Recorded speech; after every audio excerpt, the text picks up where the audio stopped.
წმინდა მოწამენი დავითი და კონსტანტინე მერვე საუკუნის 30-იან წლებში მთავრობდნენ არგვეთს. ამ დროს ჩვენს ქვეყანას სისასტიკით ცნობილი არაბი დამპყრობელი მურვან ყრუშე მოესია. როგორც ნებისმიერი ველური დამპყრობელი, ისიც შიშის ზარს სცემდა ჩვენს ქვეყანას. მით უმეტეს, რომ მანამდე მან იმჟამინდელი მსოფლიოს მნიშვნელოვანი ნაწილი დაიპყრო. ამიტომაც შეშინებულ და შეზრწონებულ იყვნენ გულნი კაცთანი.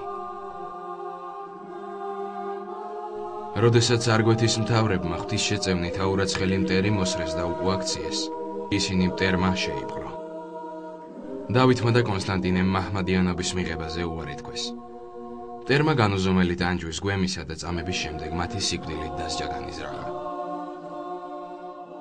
მოწამეები სეციური ეკლესიის შეიძლება ითქვას ყველაზე უდიდეს და აღმატებულ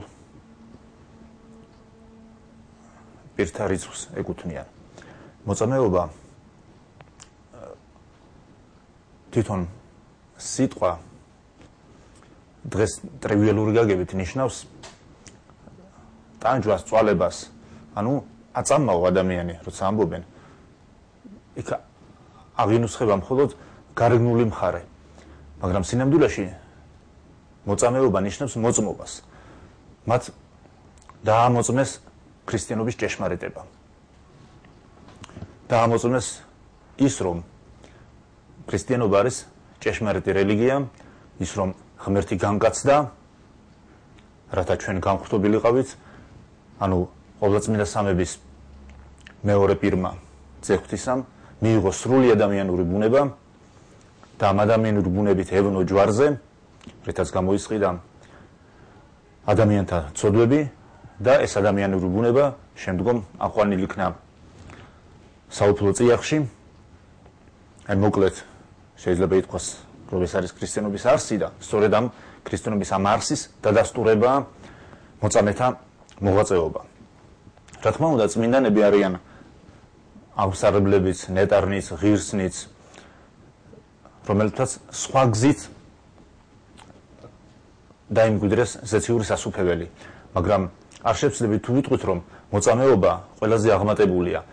მოწამეობა არის ის, რომ ადამიანი უარს ამბობს ყველაზე სანუკვარზე, საკუთარ სიცოცხლეზეც კი, რადგანაც ამ ქვეყნად არსებობს და იმ ქვეყნად არსებობს უფრო აღმატებული რეალობა, ეს არის ღვთის სასუფეველი და ღმერთისათვის წირავს საკუთარ სიცოცხლესაც.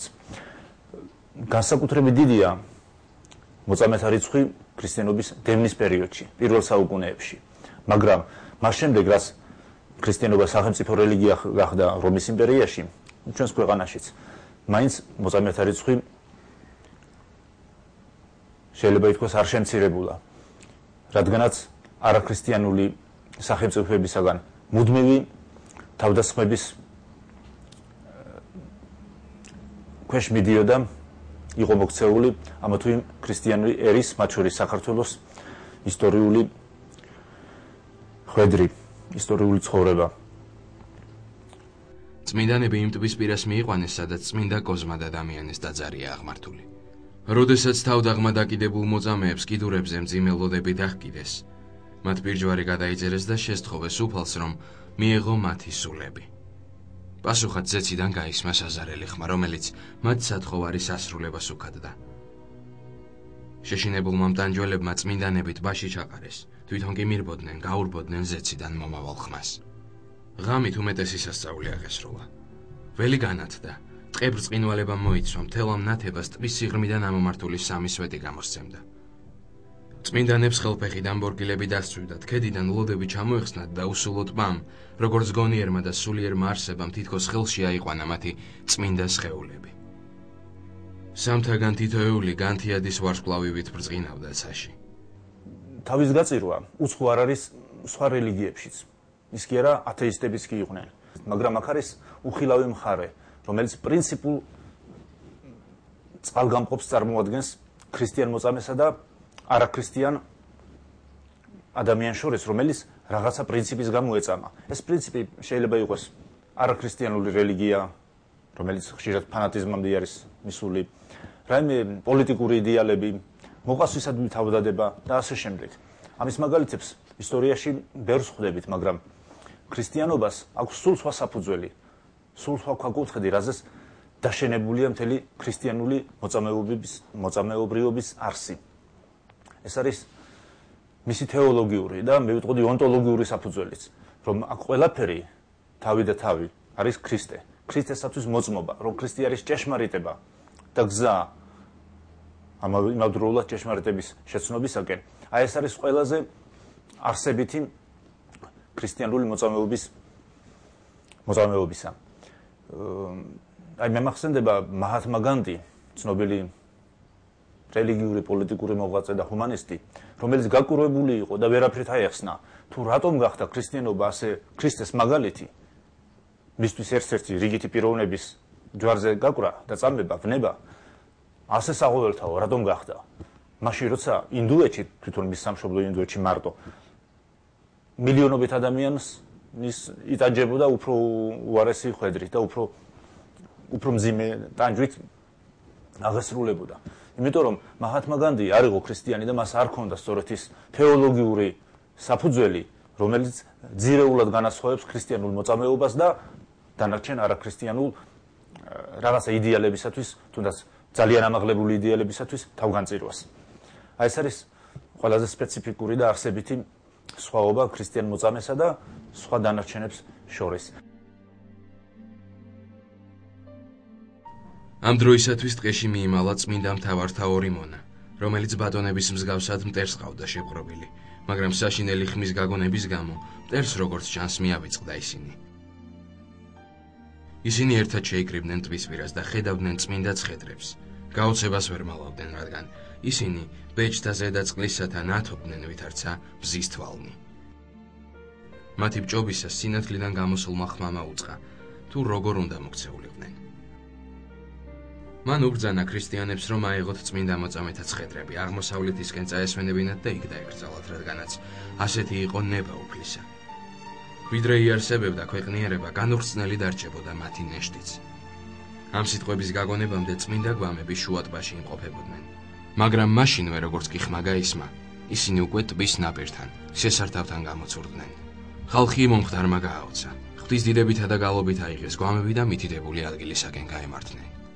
აქ მათ კლდის თავზე იპოვეს ადგილი, რომელსაც წყალწითელა ეწოდება და იქ მურვანის მიერ აოხრებული ეკლესიის ქვეშ დაკრძალეს წმინდანთა სხეულები.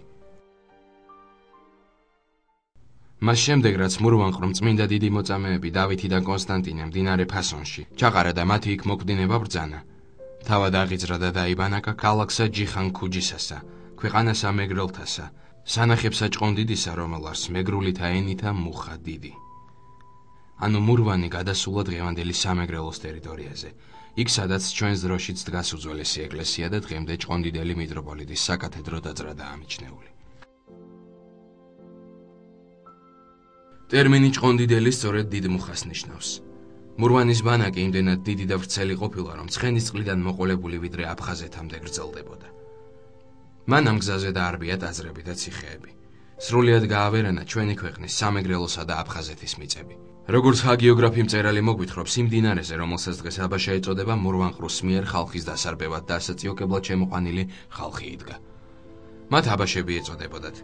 სწორედ აქ დაიბანაკა მურვანის ლაშქარმა და ეწია რისხვა ღმრთისა ერსა და ბანაკსა და ეტლებსა მისსა ზედა. წერლის მონათხრობით საზარელმა ქუხილმა შეძრა ქვეყანა. ელვა დამაბრმავებლად ანათებდა. წამოვიდა სეტყვაი და წვიმა იმ ძაფრნი და სასტიკნი. ამას უმეტესი უბედურება და უფრო ცხადი სასწაული მოხდა.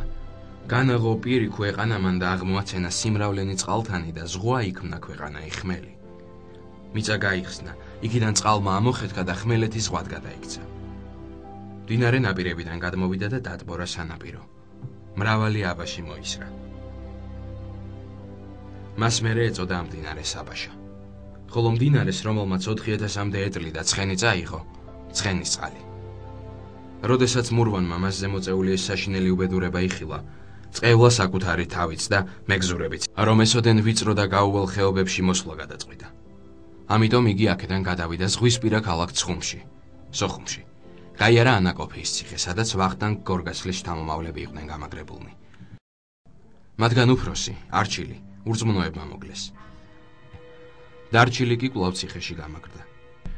მურვანყრუ კონსტანტინოპოლისაკენ მიიწევდა და გზად ყოველივეს ანადგურებდა.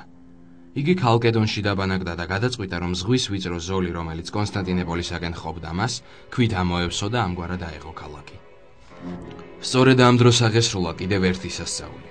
საღამოს დასაძინებლად დაწოლილი მურვანი დილით ქვეშევრდომებმა მკვდარი იპოვეს. ამან შეაშინა და საბოლოოდ წაახდინა მისი მხედრობა. მეომრებმა იარაღი დაყარეს, გაიფანტნენ და დანაწევრებულებმა მიაშურეს თავიანთ ქვეყანას. დიდი ხნის განმავლობაში მათი სხეულები განისვენებდნენ იმ სამარხში, რომელიც ღვთისმოყვარე ქრისტიანებმა თავდაპირველად დაკრძალეს. ამ ადგილს ეწოდა სწორედ მოწამეთა, ანუ წმინდა მოწამეების სამარხი. მეფე ბაგრატ მესამის ზეობამდე ეს ადგილი დამალული იყო. სწორედ მან ააშენა წმინდა მოწამეების სახელზე ტაძარი, სადაც მოათავსა კუბო წმინდანთა გვამებით. გადასვენების დროს გაირკვა, რომ ნაწილები იყო განუხრწნელნი და უვნებელნი და ყოვლადღებულნი. მას შემდეგ წმინდა დიდთა არგვეთის მთავართა დავითისა და კონსტანტინეს წმინდა ნაწილები კურნებას ანიჭებენ ყველას, ვინც სარწმუნოებითა და სიყვარულით მიიახლება. მოწამეებაზე რო სავსაუბრობთ, აქ ყოველთვის თითქმის ყველა მოწამის ცხოვრებაში არის საკრალური მომენტებიც, რომელიც სასწაულის სახით ვლინდება. სასწაული საინტერესოა მისი ასევე ეტიმოლოგიაც ამ სიტყვისა. ეს შეიძლება ჩემი სუბიექტური აზრი იყოს. მე მგონია, რომ ძველი ფორმა უნდა ყოფილიყო სასწავლი. რომ ის სასწავლებლად არის, რაღაცისთვის არის. ის თუნდაც სასჯელის სახით იყოს, თუნდაც რაღაც შვების მონგრელი სასწაული იყოს, მაინც უნდა დავაფიქროს და ადამიანი უკეთესი გახადოს ქრისტიანული თვალსაზრისით. და არა მაგალითად აი რუსული ტერმინი ჩუძესა. ჩუდო. ეს ქართულად უფრო სწორად ითარგმნა როგორც საოცრება. რაც უნდა გავაოცოს. არა, გასაოცრად არ არის ეს სასწაული. იმისთვის კი არა ეს რაღაც ზებუნებრივი მოვლენა მოხდა. არამედ სასწაულია სწორედ რომ გულისხმაყოს ადამიანმა თუ რატომ მოევლინა ესა თუ ის სასწაული. აი ხშირად არის ხოლმე რომ გაიგე ხატებით ირიან, ამბობენ. იმას მირონის დის. კი ბატონო, მე ამის რეალობაში კი არა მეპარება ეჭვი, მაგრამ შენ როგორც ქრისტიანს რას გმატებს ეს? აი ეს არის რატო ტირის? აი ამის ამოცნობა ძალიან დიდი საიდუმლო და ჩვენ ალბათ არ ხელგვეწიფება ამას თავისებური სულიერი ბზერა არის. ამისათვის საჭირო. მხოლოდ უკანასკნელ პერიოდში კომუნისტური მმართველობის დამყარებისას იმ დროისთვის სახელგანთქმულ ეგრეთ წოდებულ მებრძოლ უღმერთოთა კავშირის წევრებმა შეურაცხყვეს მოწამეთა სხეულები. სამარხიდან გამოტანილი სიწმინდეები ათრიეს ქუჩებში და ბოლოს მდინარეში გადაყარეს. როგორც ოდესღაც ჩაყარეს ორივე ახლად გარდაცვლილი წმინდანის ნეშტი მურვანყრუს მეომრებმა. თუმცა ამჯერადაც უკვე მე-20 საუკუნეში სიწმინდე კვლავ გადაურჩა დაკარგვას და მორწმუნეთა დიდი ძალისხმევით მონასტერში დაბრუნდა. წმინდა დავით და კონსტანტინე მხეიძეთა სხეულები დღემდე უხსნელად არიან დაცულნი ქუთაისის სიახლოვეს მათივე სახელობის მონასტერში. საყოველთაოდ ცნობილია, რომ ორივე მოწამის ნაწილები უძველესი დროიდან დიდ კურნებებს და სასწაულებს აღმოაცენებდნენ.